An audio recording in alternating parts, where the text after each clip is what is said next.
प्यारे बच्चों नमस्कार। आज हम वापस से मिले हैं और हमारा जो पार्ट चल रहा है वो है वंशागति तथा विविधता के सिद्धांत, माने principles of heredity and variations, आनुवंशिकी। हमने कल क्या पढ़ा था? हमने कल पढ़ा था गुणसूत्रों की संरचना में परिवर्तन, है ना। उसके कारण हमारे अंदर विभिन्नताएं आती हैं, उत्परिवर्तन होते हैं। वो भी हमने 4 प्रकार के पढ़े थे। पहला पढ़ा था हमने विलोपन और न्यूनता, डिलीशन डेफिशिएंसी। दूसरा हमने पढ़ा था प्रतिलोमन माने इन्वर्शन। तीसरा हमने पढ़ा था द्विगुणन माने डुप्लीकेशन। और चौथा हमने पढ़ा था स्थानांतरण माने ट्रांसलोकेशन, जिसका सबसे अच्छा उदाहरण था फिलाडेल्फिया गुणसूत्र, जो 9 और 22वें गुणसूत्र के मध्य व्युत्क्रम स्थानांतरण का उदाहरण था, और जिससे क्या होता है? क्रॉनिक माइलोजिनस ल्यूकीमिया, एक तरह का रक्त कैंसर हो जाता है। याद आ गया? अब आज हम पढ़ने वाले हैं वो है गुणसूत्रों की संख्या में परिवर्तन। गुणसूत्रों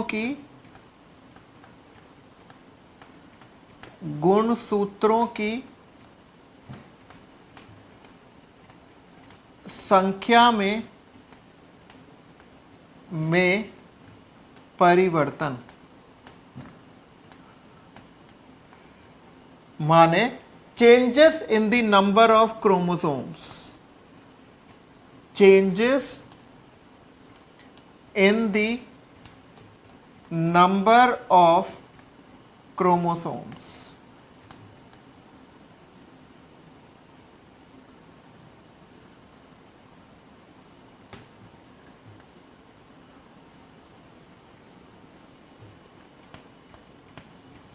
changes in the number of chromosomes, ठीक है।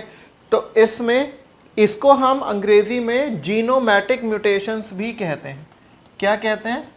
जीनोमैटिक म्यूटेशंस।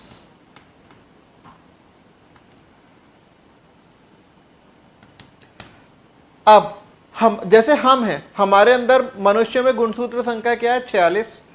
तो हम द्विगुणित जीव हैं। द्विगुणित का मतलब है कि हमारे अंदर गुणसूत्रों के 2 समुच्चय हैं, 2 सेट्स पाए जाते हैं। हमारे जो युग्मक होते हैं, माने पुरुषों में शुक्राणु, स्त्रियों में अंडाणु, उनकी गुणता क्या होती है? वो अगुणित होते हैं, मतलब उनके अंदर गुणसूत्रों का एक ही समुच्चय है, माने 23 गुणसूत्र हैं। हम जो वयस्क हैं, एडल्ट्स हैं, हमारे अंदर 2 सेट्स हैं, है ना, 2n बराबर 46। तो ये जो टॉपिक है इसको और हम मतलब विस्तृत रूप से पढ़ेंगे विवरण के सहित। तो ये हम कहेंगे गुणिता में बदलाव। देखिए बेटा, ये है गुणिता में बदलाव, गुणिता में बदलाव। गुणिता को अंग्रेजी में कहते हैं प्लॉइडी, तो माने चेंजेस इन प्लॉइडी।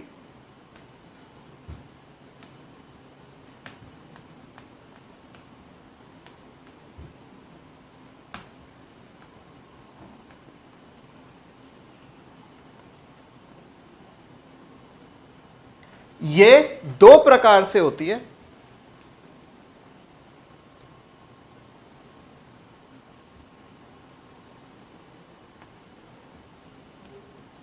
नंबर 1 है सुगुणिता।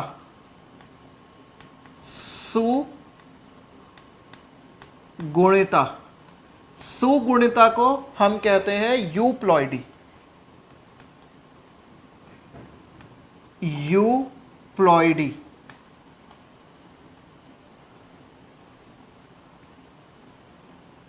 और दूसरा है विषम गुणिता माने एन्यूप्लॉइडी।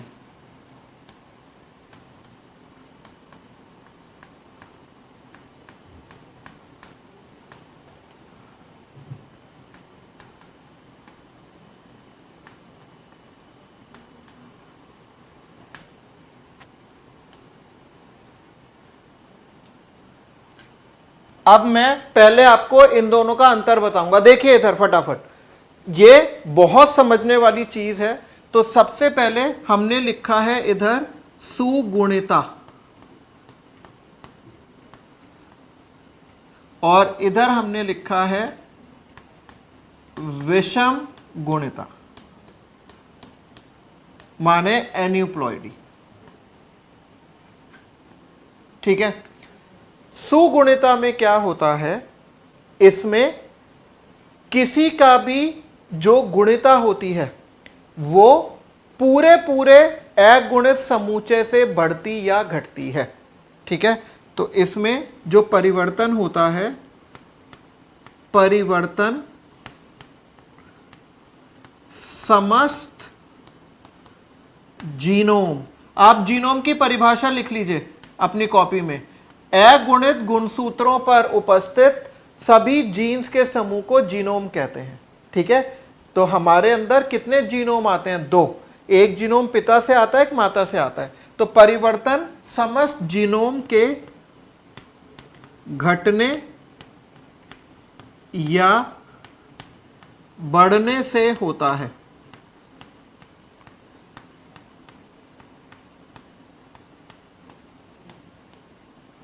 ठीक है, जैसे पहले से कोई जीव अगर 2n है, 2n है, तो वो गलती से 3n हो जाए या n रह जाए या 3n से फिर 4n हो जाए, मतलब इसमें एक n जुड़ रहा है, एक n कम हो रहा है, फिर एक n जुड़ रहा है और फिर एक n कम होने से वो 0 रह जा रहा है।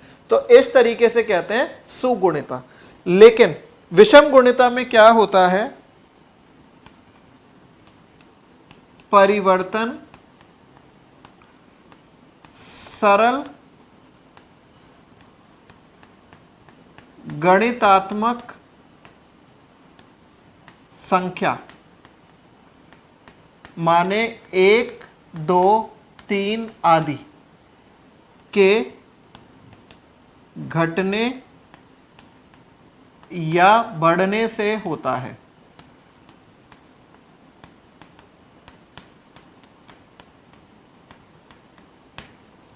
कैसे?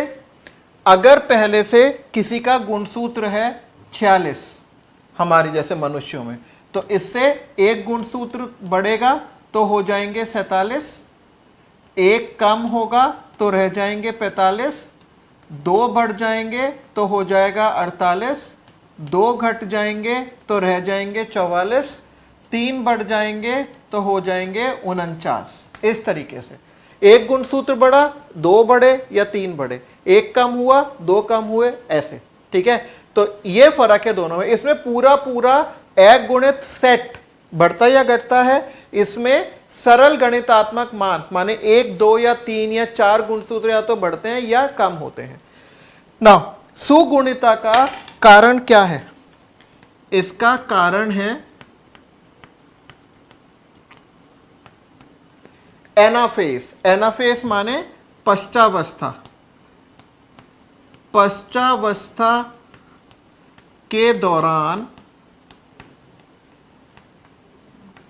सभी गुणसूत्रों का अपृथक्करण, सभी गुणसूत्रों का अपृथक्करण, माने अंग्रेजी में इसे कहते हैं नॉन डिसजंक्शन। Non disjunction. और इसका कारण है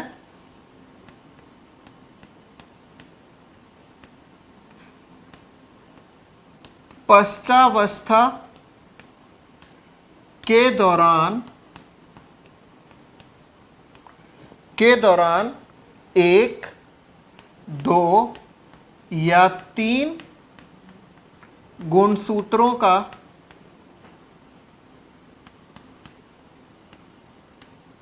अपृथक्करण, माने नॉन डिसजंक्शन। ये बात आपने बहुत अच्छे से सीखी हुई है अर्धसूत्री विभाजन में और समसूत्री विभाजन में। मध्यावस्था में क्या होता है? सारे गुणसूत्र मध्यावस्था पट्टिलिका मेटाफेसिक प्लेट पर व्यवस्थित होते हैं। पश्चावस्था में सेंट्रोमियर टूटता है और आधा गुणसूत्र ऊपर और आधा नीचे जाता है। तो सम जो पुत्री कोशिका होती है उसमें 2-2 गुणसूत्र आते हैं। जैसे 46 है तो 23-23 आएंगे। ठीक है, अब क्या होगा? अगर सारे के सारे सेंट्रोमियर नहीं टूटे तो एक तरफ गुणसूत्र हो जाएंगे 46 और दूसरी तरफ रह जाएगा 0। तो ये हो जाएगा।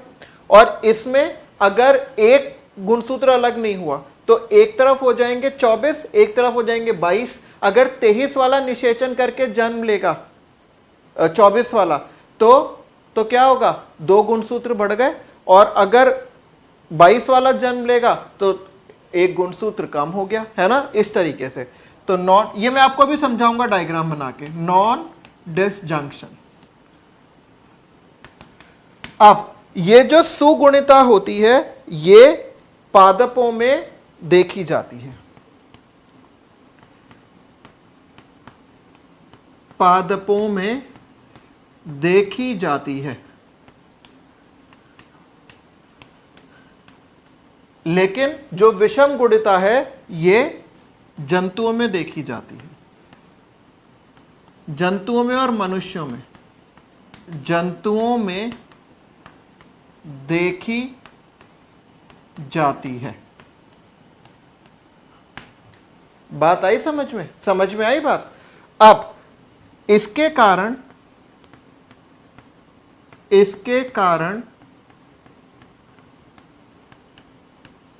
पादपों की पोषण गुणवत्ता में वृद्धि होती है, कि पोषण गुणवत्ता में वृद्धि होती है। कैसे? जो हम गेहूं खाते हैं वो कैसा होता है, षटगुणित। तो मैंने यहां पर उदाहरण लिख दिया, षटगुणित, 6n गेहूं, और जो हम गेहूं खाते हैं उसका नाम क्या है, ट्रिटिकम एस्टिवम, वो षटगुणित होता है, तो वो इसी तरीके से बना है। लेकिन यहां पर क्या होता है, इनके कारण अनेक लक्षण युक्त रोग होते हैं जिन्हें सामूहिक रूप से सिंड्रोम कहते हैं।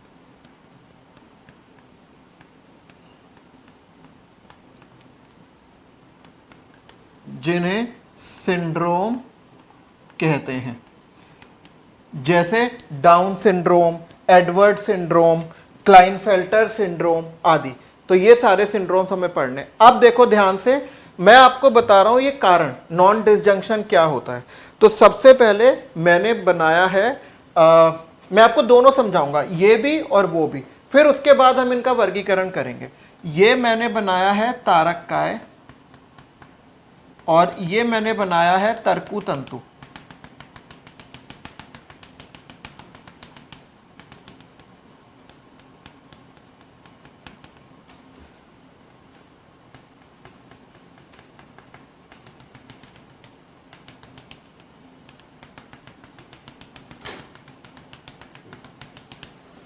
ऐसे, और ये मैंने बना दी है मध्य पट्टलिका। क्या बनाई है, मध्य पट्टलिका, माने मेटाफेसिक प्लेट। अच्छा, ये मैंने बनाया है नर की काया और ये मैंने बनाया है मादा की काया में चल रहा है ये। और अब मैं बनाऊंगा गुणसूत्र। तो यहां मैंने बनाए हैं 4 गुणसूत्र, 1 2 3 4, और यहां पर भी मैंने बनाए हैं 4 गुणसूत्र, 1 2 3 4। समझ में आ गया? आया समझ में? अब आएगी पश्चावस्था। अगर सामान्य अवस्था होगी तो ये सेंट्रोमियर टूटेंगे, 4 गुणसूत्र ऊपर जाएंगे, 4 नीचे जाएंगे। तो पुत्री कोशिकाओं में कैसे आएगी, n बराबर 4, और ऐसे ही यहां पर भी क्या आएगी पुत्री कोशिका, n बराबर 4। बोलिए जल्दी, हाँ या ना? इतना समझ में आ रहा है? क्योंकि अर्धसूत्री विभाजन में अगुणित, इधर से शुक्राणु बनेंगे, इधर से अंडाणु बनेंगे। समझ में आ रहा है? अब हमने बात की थी सुगुणिता की, उसमें पूरा जो गुणसूत्र का समुच्चय होता है, सारे के सारे गुणसूत्र टूटते नहीं हैं। तो देखो ये जो चारों हैं आधे, इनका ये टूट गया, ये ऊपर चले गए, इनका ये टूट गया तो ये नीचे आ गए। तो दोनों कैसे होंगे, पुत्री कोशिकाएं n बराबर 4, n बराबर 4, और सामान्य अवस्था में ये भी ऐसे ही होना चाहिए, हाँ या ना? जब निषेचन होगा तो ये n और ये n आपस में मिलेगा और क्या बना लेगा, 2n बराबर 8। तो ये सामान्य कोशिका होगी। बोलो जल्दी हाँ या ना, किसी को भी किसी से कर लो, इसको इससे कर लो, अब तो आप जेनेटिक्स पढ़े हुए हो। अब यहां पर हो गया है अपृथक्करण, माने अगर नर या मादा किसी एक में, हम यहां पर मादा ले लेते हैं, मादा की ये सारे के सारे ये जो गुणसूत्र हैं ये अलग ही नहीं हुए, इनका सेंट्रोमियर टूटा ही नहीं। अच्छा बेटा आपको क्या पसंद है, ऊपर या नीचे जाना, ऊपर, ठीक है, ये सारे के सारे ऊपर चले गए, नीचे गए ही नहीं। तो जो बदली हुई अवस्था है वो मैं लाल रंग से लिख रहा हूं, यहां पर तो गए हैं, तो यहां पर n बराबर 4 और n बराबर 4 होगा, लेकिन यहां पर ये ऊपर चले गए तो n बराबर 8 हो जाएगा। समझ में आया, क्या हो जाएगा 8, और नीचे n बराबर 0, एक भी नहीं आया। ठीक है, तो ये जो है अगर निषेचन इससे करेगा तो ये क्या हो जाएगा, ये हो जाएगा, ये n फिर 8 नहीं कहलाएगा, ये कहलाएगा n प्लस n, 4 प्लस 4, तो ये हो जाएगा 3n बराबर 12, 3n बराबर 12। तो पूरा का पूरा सेट बढ़ गया, 2n होना चाहिए था लेकिन 3n हो गया। और अगर इसका निषेचन इससे कराएंगे तो ये हो जाएगा, अब n तो ये 0 ही रह गया ना, n तो 0 ही रह गया, तो ये हो जाएगा n बराबर 4। तो क्या हुआ, ये वाला बच्चा जन्म लेगा तो ये हो जाएगा 3n, और अगर ये वाला बच्चा जन्म लेगा तो ये हो जाएगा n, तो होना चाहिए था 2n, तो ये वाला बच्चा जन्म लेगा तो एक सेट बढ़ गया, और ये वाला बच्चा जन्म लेगा तो एक पूरा सेट कम हो गया। इसे कहते हैं सुगुणिता। हाँ या ना, हाँ या ना, समझ में आ रहा है। अब बढ़ते हैं आगे विषम गुणिता को लेकर। ठीक है, विषम गुणिता में क्या रहता है बेटा, इसमें भी मैं पहले तर्कु बना दूं। ठीक है, ऐसे मैंने तर्कु तंतु बना दिए,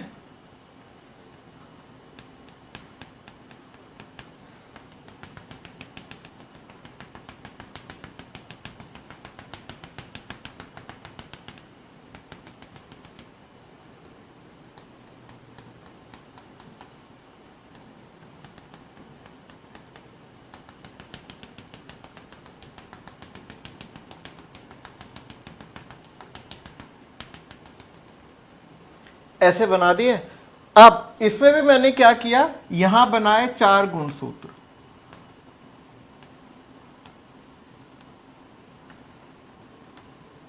और यहां भी बनाए 4 गुणसूत्र।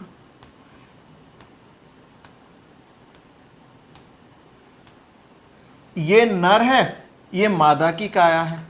अब क्या हुआ, इसमें तो चारों की चारों अलग हुए, और ये 4 चले गए ऊपर और ये 4 चले गए नीचे। समझ में आया। तो जो पुत्री कोशिकाएं होंगी वो कैसी होंगी, n बराबर 4, n बराबर 4। यहां पर क्या हुआ, ये 3 तो अलग हो गए, ये 3 अलग हो गए, तो ये 3 ऊपर गए, ये 3 नीचे गए, लेकिन बेचारा ये चौथा जो है ये अलग नहीं हुआ, इसमें अपृथक्करण हो गया, नॉन डिसजंक्शन, तो ये पूरा का पूरा ऊपर चला गया। समान अवस्था में कैसे होता है, n बराबर 4, n बराबर 4, और जब इनका निषेचन होता तो हम इसको कैसे लिखते, 2n बराबर 8। तो जो वयस्क होता, जो बच्चा होता, वो 2n बराबर 8 होता। अब इसमें क्या हुआ, ऊपर 3 तो ये चले गए, 2 ये चले गए, तो 5 हो गया।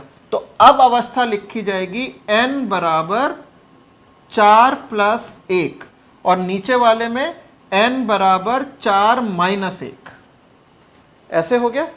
जबकि यहां पर n बराबर 4 और n बराबर 4 ही आएगा।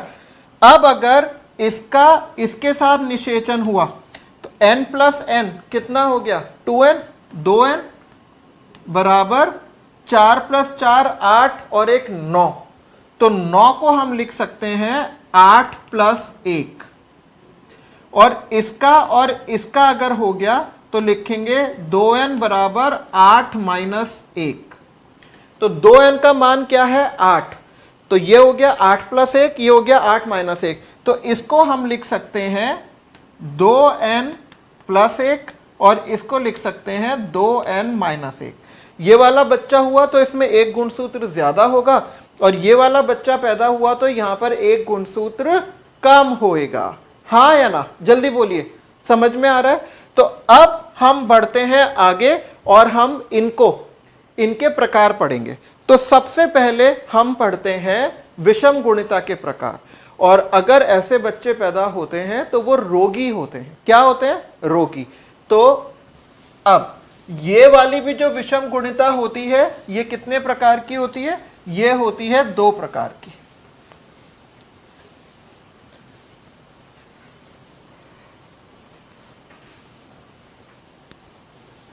विषम गुणिता 2 प्रकार की होती है।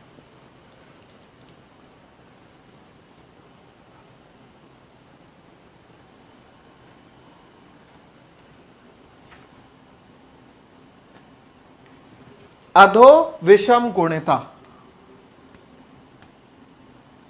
अधो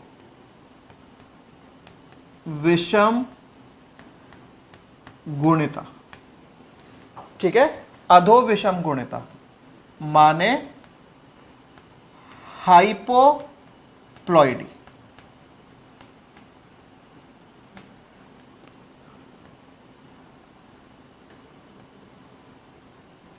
और दूसरी होती है अति विषम गुणिता,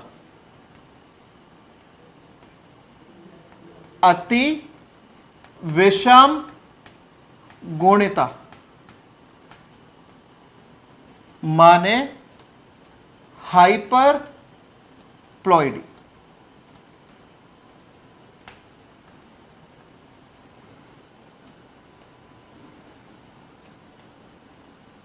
इन दोनों में क्या अंतर होता है? अधो में, अधो का मतलब कम होना, यहां गुणसूत्र संख्या कम हो जाती है, कम हो जाती है, जबकि अति विषम गुणिता में क्या होता है? गुणसूत्र संख्या में वृद्धि होती है। यहां गुणसूत्र संख्या में वृद्धि होती है। कितने गुणसूत्रों से? 1, 2 या 3। तो अधो विषम गुणिता फिर कितने प्रकार की होती है जो हमारे पाठ्यक्रम में है? तो सबसे पहले है एक न्यून सूत्री, ठीक है? तो यहां लिखते हैं एक न्यून सूत्री माने मोनोसोमी।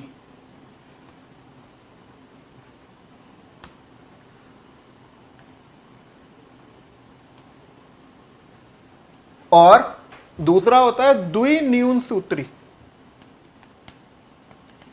द्विन्यून सूत्री माने नलीसोमी, नलीसोमी।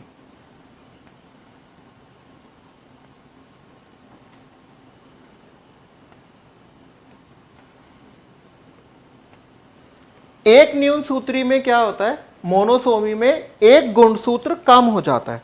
तो इसको आप कैसे लिखते हो? इसको आप लिखते हो 2n-1। एक गुणसूत्र कम हो जाता है, और इसका सिर्फ एक ही उदाहरण आपको पढ़ना है, बहुत ज्यादा विस्तृत रूप से। वो हम अगली क्लास में सारे रोग पढ़ेंगे, तब मैं आपको बताऊंगा। इसका उदाहरण है टर्नर सिंड्रोम। Turner syndrome. तो अभी से इसका जिक्र करके कोई फायदा नहीं है, ये हम कल पढ़ेंगे सारे रोग। और द्विन्यून सूत्री में 2 गुणसूत्र कम हो जाते हैं, तो इसको लिखते हैं 2n-2। लेकिन आपको एक बात ध्यान देनी है, इस भाई टर्नर सिंड्रोम में तो अगर कोई स्त्री है, स्त्री में कितने गुणसूत्र होते हैं? 44 प्लस 44 प्लस XX, तो एक X कम हो जाता है तो उसको टर्नर हो जाता है। और द्विन्यून सूत्री जो है उसमें दोनों गुणसूत्र काम हो जाएंगे एक जैसे। जैसे 2 काम होने होंगे x, तो दोनों x काम हो जाएंगे।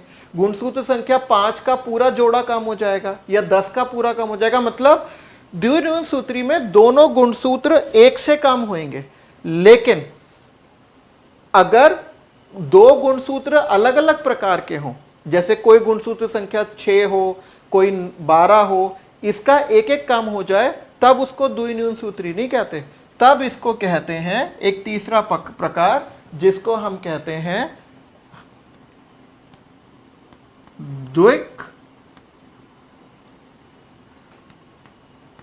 एक न्यून सूत्री, माने डबल मोनोसोमी।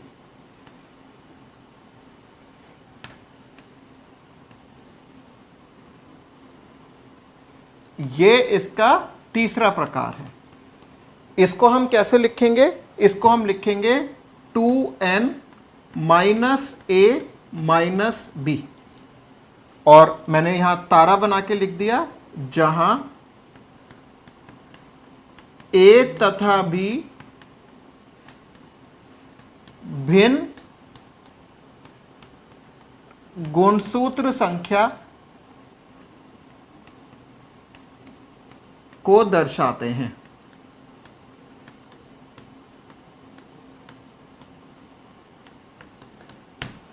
समझ में आया? अलग अलग गुणसूत्र संख्या दर्शाते हैं। एक 5वां कम हो गया, दूसरा 22वां कम हो गया, लेकिन इसमें दोनों एक से कम होने जरूरी हैं। ठीक है।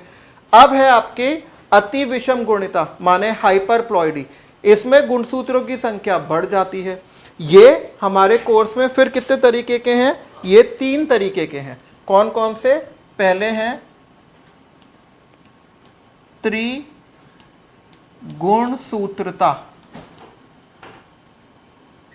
माने ट्राइसोमी।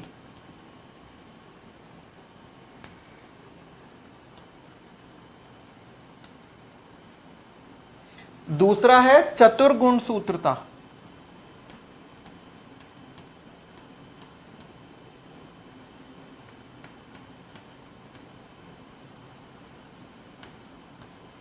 माने टेट्रासोमी। और फिर है पंचगुण सूत्रता, माने पेंटासोमी।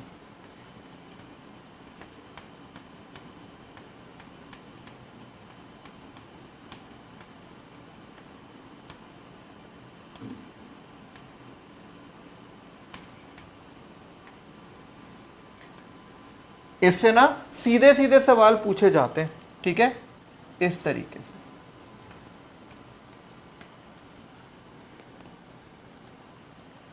इसमें एक गुणसूत्र बढ़ जाता है, तो इसको कैसे लिखते हैं?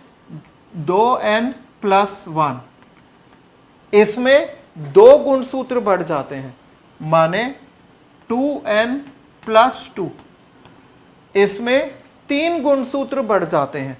लेकिन आपको इसमें याद ये रखना है कि जो गुणसूत्र बढ़ रहे हैं, जो 2 बढ़ रहे हैं वो 1 से 2 बढ़ रहे हैं, जो 3 बढ़ रहे हैं ये 1 से ही 3 बढ़ रहे हैं। ठीक है, तो ये जो त्रिगुण सूत्रता है, इसके बहुत सारे उदाहरण हमारे पाठ्यक्रम में हैं। सबसे पहला उदाहरण है डाउन सिंड्रोम। उदाहरण डाउन सिंड्रोम। फिर है एडवर्ड सिंड्रोम। फिर है पटाऊ सिंड्रोम।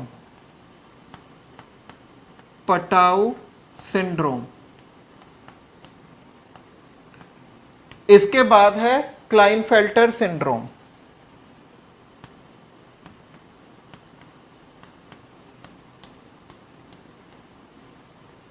सिंड्रोम के लिए मैं ऐसा इस्तेमाल कर ले रहा हूं। ठीक है, फिर है अधिमादा, माने सुपर, पहले ऐसा करते हैं अधिनर लिखते हैं, सुपर मेल, और उसका दूसरा नाम है जेकब सिंड्रोम। ये हम कल सारे रोग पढ़ने वाले हैं, तो कल आप जरूर आएं, आप कल की क्लास छुट्टी ना करें। ठीक है, जेकब सिंड्रोम।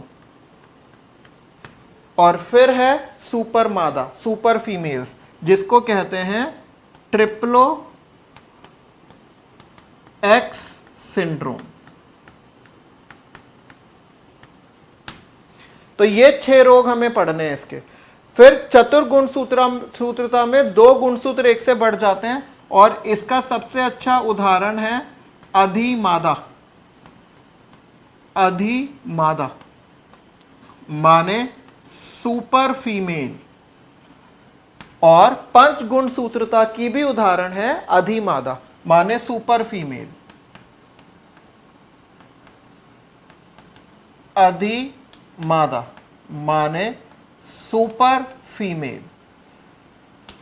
इस वाली सुपर फीमेल में ट्रिपल एक्स सिंड्रोम में 1 एक्स गुणसूत्र बढ़ता है, इसमें 2 एक्स बढ़ जाते हैं और उसमें 3 एक्स बढ़ जाते हैं।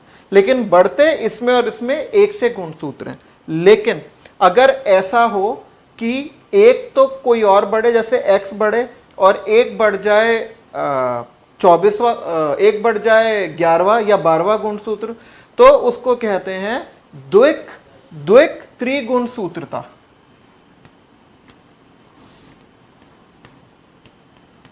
द्विक त्रिगुण सूत्रता माने डबल ट्राइसोमी।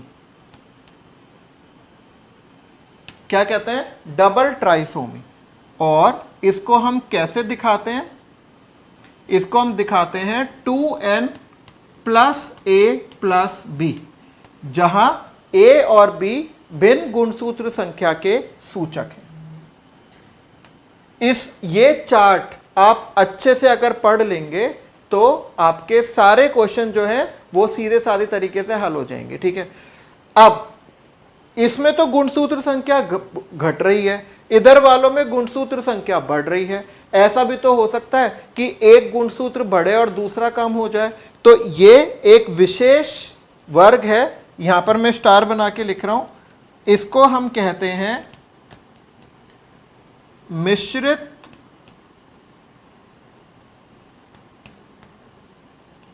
विषम गुणिता।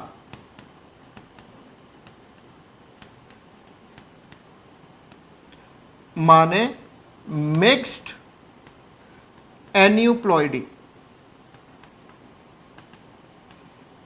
इसको हम कैसे लिखते हैं? इसको हमने 2n लिखा, 2n में a को जोड़ देंगे और b को घटा देंगे। तो ये जो है ये एक अलग से आपकी वर्ग बन गया। ऐसे विषम गुणिता एक और प्रकार की होती है, ये स्टार बना के लिखा है, एक गुणसूत्र बढ़ रहा है लेकिन एक कम हो रहा है, माने ये अधो विषम गुणिता और अति विषम गुणिता दोनों का ही उदाहरण है। अच्छा, इससे संबंधित रोग हमारे पाठ्यक्रम में नहीं है, ये वाला भी, ये भी नहीं है, और ये भी नहीं है, और ये भी नहीं है, लेकिन ये पूछा जा सकता है 2n प्लस ए प्लस बी क्या होगा, 2n माइनस ए माइनस बी क्या होगा, और इस तरह के प्रश्न पूछे जा सकते हैं। तो ये हो गया विषम गुणिता। और कल की क्लास में हम ये 6 की 6 रोग, ये और ये कुल मिला के 8 रोग हैं जो हमें पढ़ने हैं। ठीक है, वो हम पढ़ेंगे कल। तो ये हो गया आपका विषम गुणिता। अब वापस आइए अपने किस पर? सुगुणिता पर, माने यूप्लॉइडी। ठीक है, इसमें पूरा का पूरा जो सेट था, पूरा का पूरा जो समुच्चय था, वो पृथक नहीं होता है। और वो पृथक नहीं होता है तो क्या होता है? इसके कारण पूरा जो n है वो 2n हो जाता है, या जो 4n है वो 5n हो सकता है, वो 6n हो सकता है, 7n हो सकता है, 8n हो सकता है। इस तरीके से ये मैंने आपको कोशिका विभाजन में पढ़ाया है कि ये हम पादपों में कृत्रिम रूप से भी कराते हैं। मध्यावस्था शुरू होने से पहले उसमें कॉल्चिसिन का इंजेक्शन लगा देते हैं। तो कॉल्चिसिन क्या करता है? ये तर्कु तंतु बनने ही नहीं देता है, जिससे द्विगुणिता, फिर चतुर्गुणिता, ये सब उत्प्रेरित की जा सकती है। तो अब हम पढ़ेंगे सुगुणिता के प्रकार।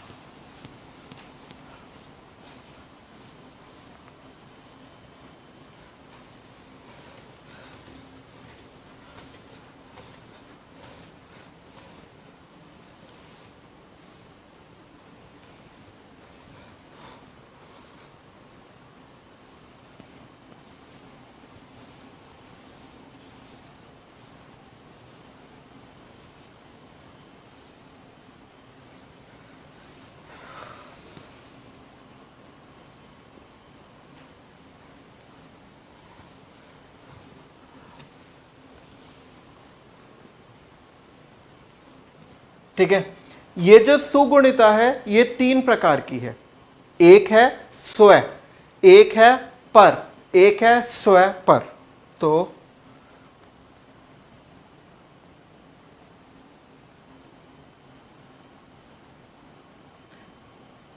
अच्छा, पहले इनके और प्रकार करते हैं। सुगुणिता में जब 2n का 1n हो जाए तो उसको कहते हैं एक गुणिता। एक गुणिता माने मोनोप्लॉइडी। मोनोप्लॉइडी। इसमें क्या होता है, इसमें पहले कोई जीव 2n था, अब वो क्या रह गया, n। दूसरा है द्विगुणिता माने डिप्लॉइडी।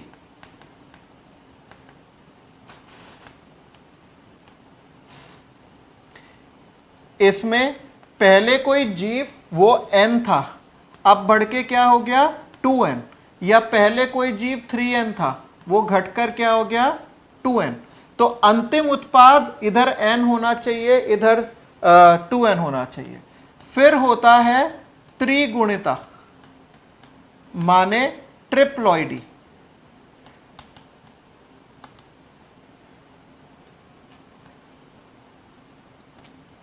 जैसे आपको पता है जो आप नारियल पानी पीते हैं वो त्रिगुणित होता है। तो इसमें क्या होता है, या तो 2n से बढ़कर वो हो जाता है 3n, या 4n से घटकर वो हो जाता है 3n।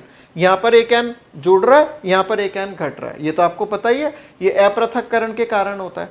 और जो चौथी होती है वो होती है बहुगुणिता। बहुगुणिता माने पॉलीप्लॉइडी।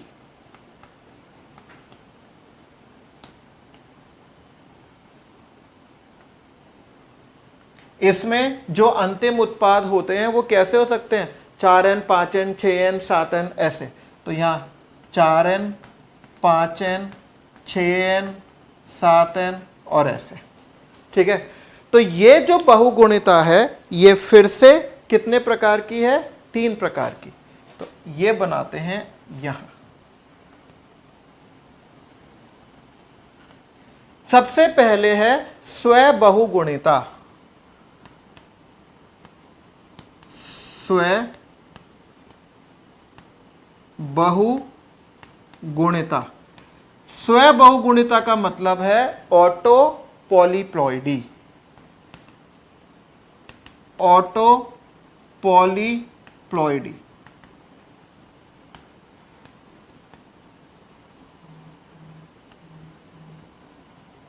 दूसरा है पर बहुगुणिता। पर बहुगुणिता माने एलोपॉलीप्लॉइडी। एलोपॉलीप्लॉइडी।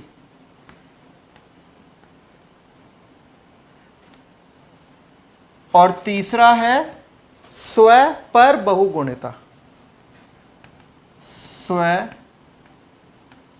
पर बहुगुणिता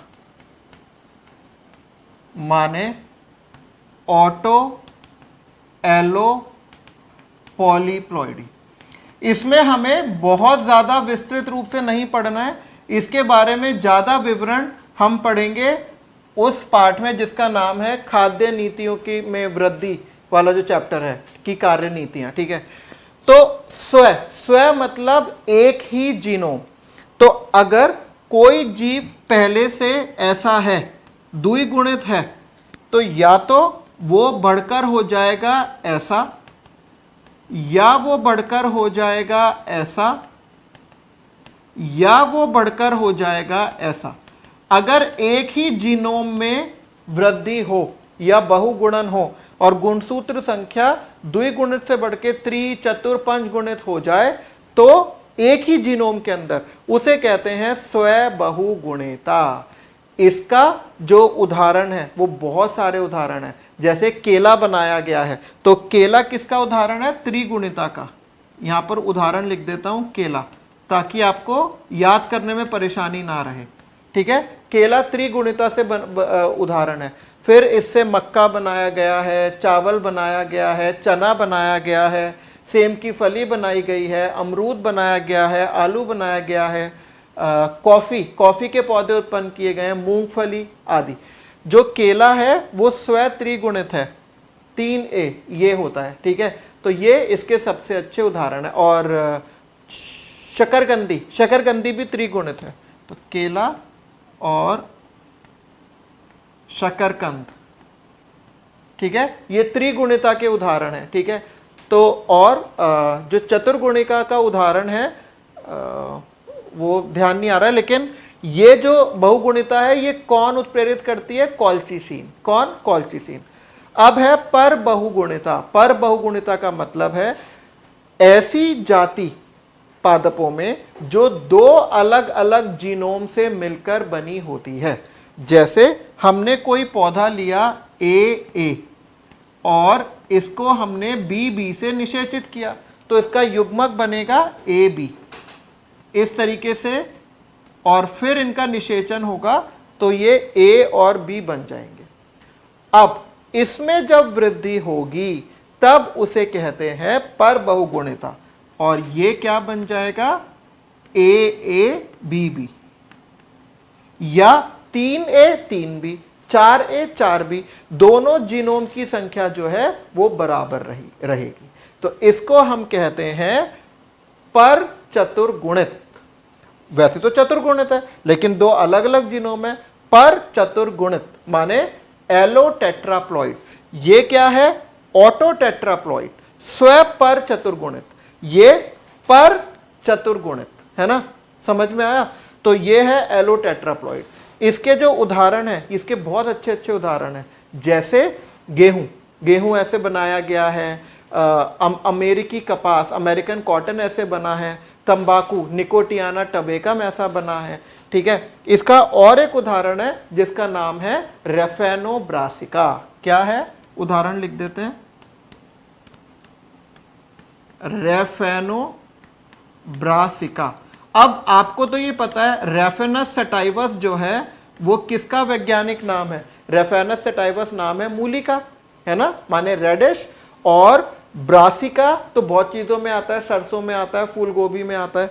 ब्रासिका ओलिरेशिया कैपिटेटा, पत्ता गोभी। तो ये मूली और पत्ता गोभी के संकरण से ऐसा प्राप्त हुआ है। ठीक है, तो ये रेफेनोब्रासिका है। इसका एक और उदाहरण है ट्रिटिकेल। ट्रिटिकेल किस किस से बना है? इसको आप ऐसे लिख सकते हो, मूली और पत्ता गोभी। इसी तरीके से इसका दूसरा उदाहरण है ट्रिटिकेल। ट्रिटिकेल किस किस के संकरण करके बनाया हुआ है? राई का वैज्ञानिक नाम है सीकेल सीरियल, और एक गेहूं है ड्यूरम व्हीट, ड्यूरम गेहूं। तो ये है राई और ड्यूरम गेहूं। तो ये दो उदाहरण मैंने आपको लिखवा दिए हैं। ठीक है, अब है स्व पर बहुगुणिता। इसमें क्या है? इसमें दो अलग अलग जीनोम लेते हैं, जैसे A को संकरित कराया B से और बन गया AB। ये तो ऐसा ही हुआ, लेकिन अब जब इसमें वृद्धि होगी तो दोनों जीनोम की एक समान नहीं होगी। तो ये कई तरीके से हो सकता है। या तो ये बन जाएगा, मैंने बना दिया 4A और 2B, मतलब एक जीनोम केवल द्विगुणित अवस्था में रहेगा और दूसरा जीनोम बहुगुणित अवस्था में। या फिर इससे ऐसे भी हो सकता है, A तो 2 ही रहे लेकिन B जो है वो बढ़कर 6 हो गए। तो ये है, ये दोनों का मिश्रण है। एक ही जीनोम बढ़ता है, दूसरा द्विगुणित अवस्था तक सीमित रह जाता है। इस वाले का उदाहरण है सूरजमुखी की एक किस्म हेलियंथस ट्यूबरोसस। इसका उदाहरण है हेलियंथस ट्यूबरोसस। ठीक है, इसका उदाहरण मुझे पता भी नहीं और किताबों में है भी नहीं। तो ये हो गया आपका सुगुणिता। मुझे लगता है आज का जो क्लास थी आपकी वो बड़ी इंफॉर्मेटिव थी, बहुत सारी सूचनाएं आपको प्राप्त हुई हैं। इसको आप अच्छे से याद रखना और कल की क्लास में आना। इसी समय हम पढ़ेंगे गुणसूत्र की संख्या में परिवर्तन होने के कारण मनुष्यों में होने वाले रोग। ठीक है, इसी के साथ आपका दिन शुभ रहे और आपकी पढ़ाई बहुत अच्छी चलती रहे। धन्यवाद।